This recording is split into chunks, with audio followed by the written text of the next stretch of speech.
Hey everybody, this is Tony. Once again here in the kite shop.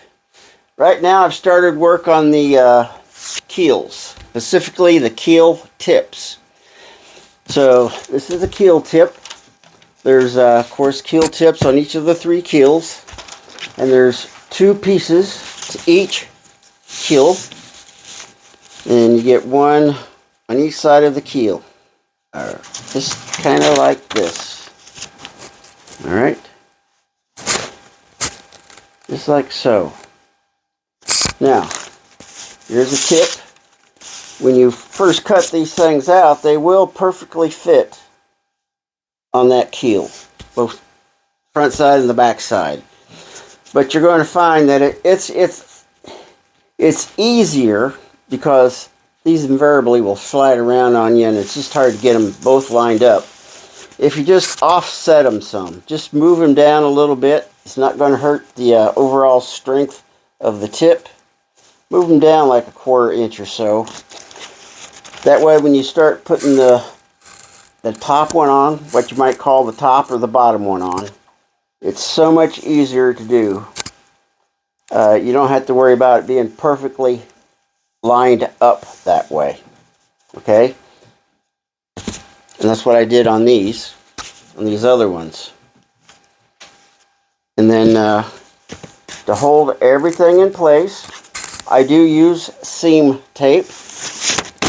I'll put some, you don't need a whole lot, maybe, I don't know, 3-4 inches. Put a little bit on there.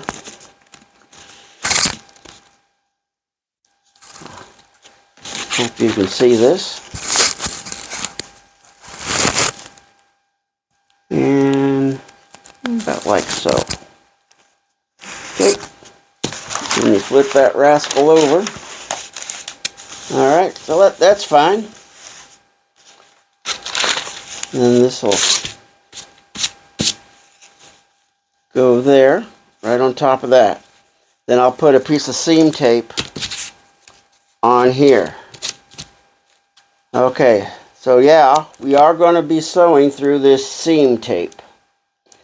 But the good thing is that the gross grain ribbon, it's good and coarse enough that it actually kind of cleans that needle for you.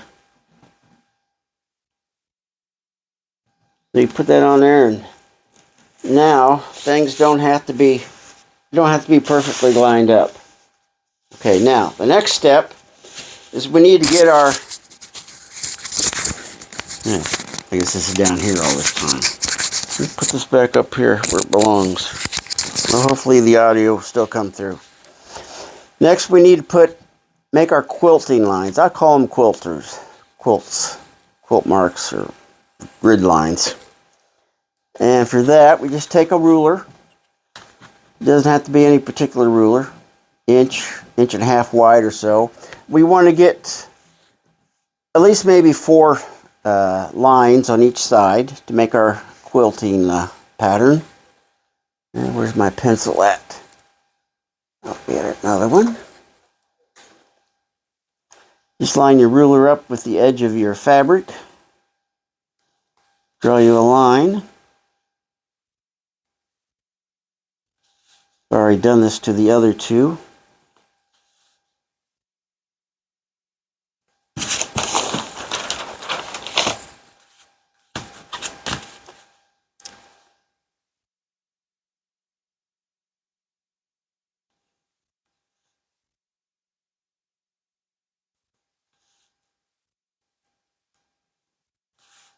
Okay, and of course this white will wipe off with a little bit of water and a damp rag. Okay, now so there we go. And of course when you get that done, you go over to your sewing machine and you're going to sew this. You're going to sew across the top, anchor that down. Then you're going to go to your sewing machine and sew your 4 lines this way. Flip it over. Sew your 4 lines that way. And then you'll end up with your nice grid pattern, okay? Now, since we kind of, extended past the edges some, we have to trim that off. Let me get my cutting mat. So, if you have a cutting mat, bring in your cutting mat and your rotary cutter. Okay? So, once again, I don't know why mine's all warped, but it is. It works. Take your ruler, line it up with the edge of your fabric.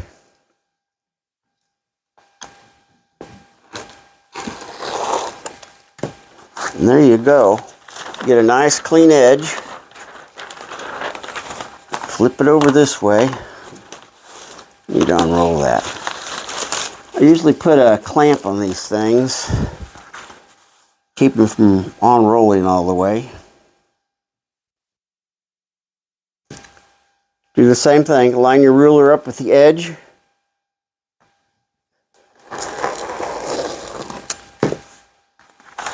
And there we go. Now, the next step is to, well, of course, I'm going to go back and sew the other keel tip on that other keel. But on these, the next step would be to put our edge binding on. And then we'll put our actual toe point on these. All right, and I'll do that.